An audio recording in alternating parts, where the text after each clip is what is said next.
नमस्कार दोस्तों, आपका फिर से स्वागत है हमारी इस नई वीडियो में। दोस्तों, जैसा कि अभी तक हमारे श्लोक चल रहे हैं कि श्री कृष्ण बता रहे हैं अपने अवतार के रूप में कि अब इसमें इससे पहले 1-2 एपिसोड में अर्जुन ने क्वेश्चन पुटअप कर लिया था कृष्ण जी से, आप तो अभी हुए हैं इस काल में, तो आदि काल में तो सूर्य हो चुके थे, वो तो बहुत पहले हो चुके थे, आपने कैसे उनको ये सब ज्ञान के बारे में बताया।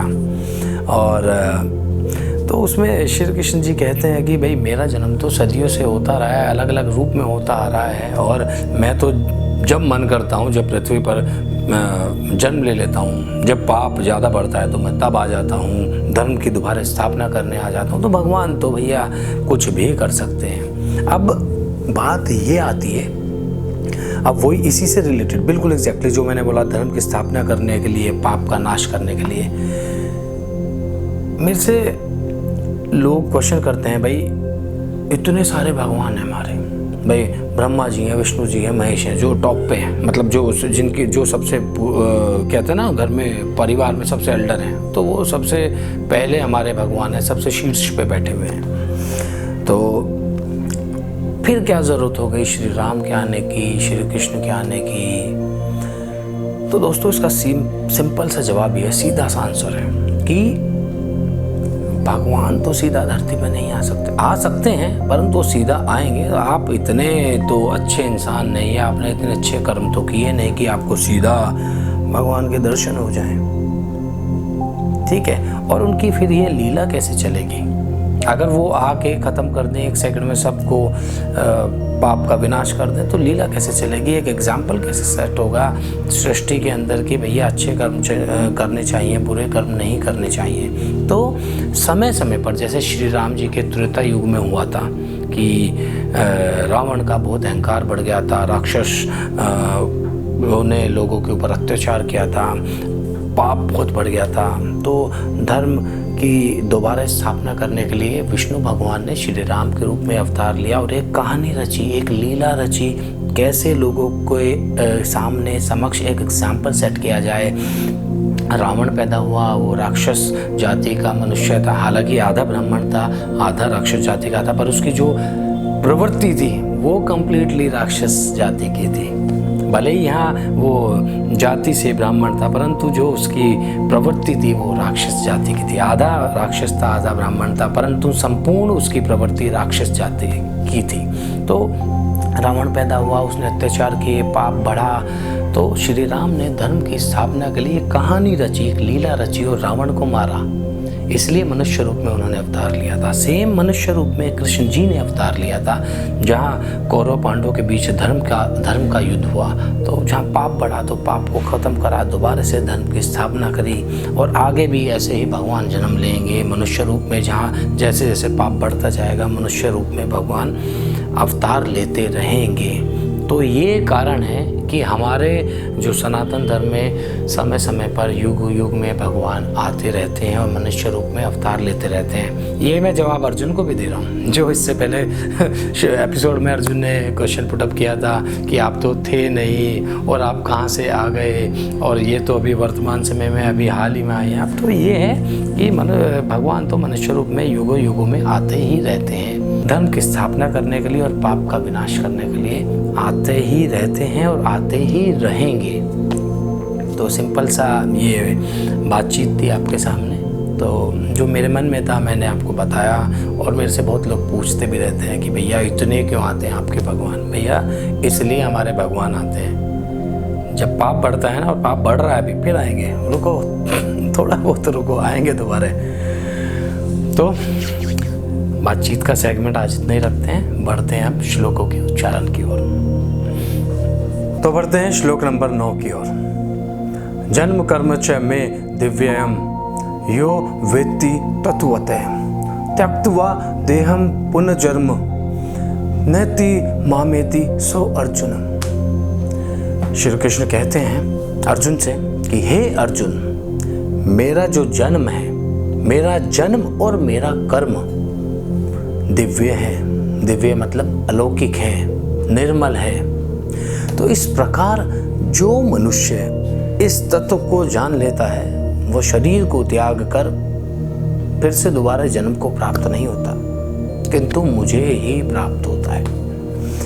तात्पर्य यह है कि श्री कृष्ण अर्जुन से कह रहे हैं कि मेरा जो जन्म और कर्म है ना, दोनों ही अलौकिक और दिव्य है।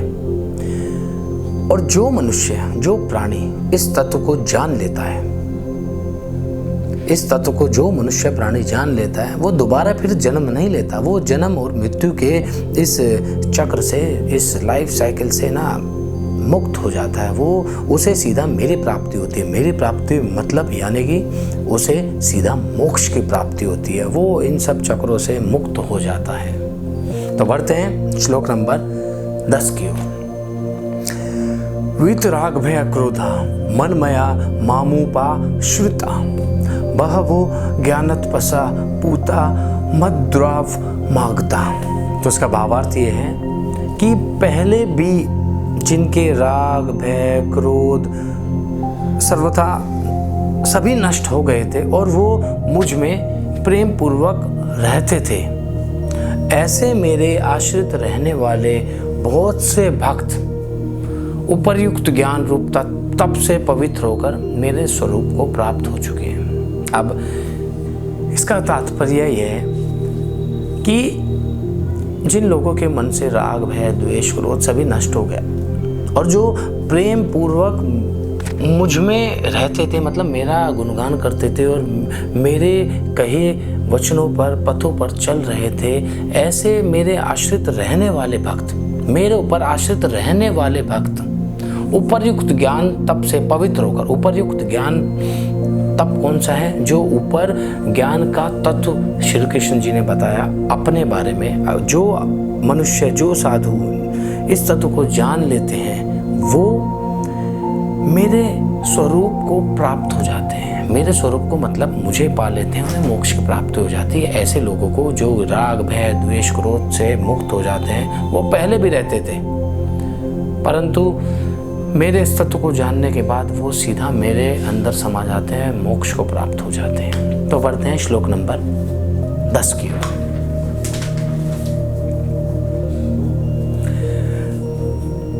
ये यथा मां प्रपद्यन्ते तांस थैव भजाम्यहम् मम व्रतमानु वर्तन्ते मनुष्य पार्थ सर्वशः। हे अर्जुन, श्री कृष्ण कह रहे हैं कि हे अर्जुन, जो भक्त मुझे जिस प्रकार भजते हैं, मैं भी उन्हीं को उसी प्रकार भजता हूँ, क्योंकि सब मनुष्य सब प्रकार से मेरे ही मार्ग का अनुसरण करते हैं। बात की गहराई में जाइएगा। ये श्री कृष्ण कह रहे हैं टिट फॉर टैट, जैसे हो तैसा वाली बात है। आप जिस तरह की पूजा अर्चना करोगे, जिस तरह के मार्ग पर चलोगे, आपको वही चीज़ रिवर्ट बैक में मिलेगी। कि जो मनुष्य मुझे जिस प्रकार भजते हैं, अच्छे मन से भजेंगे तो अच्छे तरीके से सारी चीज़ें वैसी ही मिलेंगी। जो मनुष्य लोभ लालच और हो सकता है कुछ लोग ना भी भगवान को भजें, उल्टा सीधा बोले, गलत चीज़ बोले, तो उनको ऐसा ही रिवर्ट बैक भी मिलेगा। तो सभी मनुष्य सभी प्रकार से मेरे ही बनाए हुए मार्ग का अनुसरण करते हैं। अब यहाँ कह रहे हैं कि गलत चीज़ भी तो भगवान ने ही बनाई है और सही चीज़ भी भगवान ने बनाई है। तो यहाँ तो भगवान आपको एक तरह से एग्जामिनेशन हॉल में बिठाया हुआ है इस दुनिया के अंदर कि एक सही मार्ग है, एक गलत मार्ग है। आप सही मार्ग पर चलोगे तो भगवान ऐसा रिवर्ट बैक देगा, गलत मार्ग पर चलोगे तो उस तरह का रिवर्ट बैक आपको मिलेगा। तो चीज़ें तो सब भगवान की बनाई हुई है, सही भी और गलत भी। आपको देखना है, आपको सोचना है, बुद्धि लगानी है कि कौन से मार्ग पर चला जाए। तो इसी तरह बढ़ते हैं श्लोक नंबर 12 की ओर। कारक्षन्ते कर्मणाम सिद्धिम यजंत इहि देवता हम ही मानुष लोके सिद्धि भगवती कर्मजा।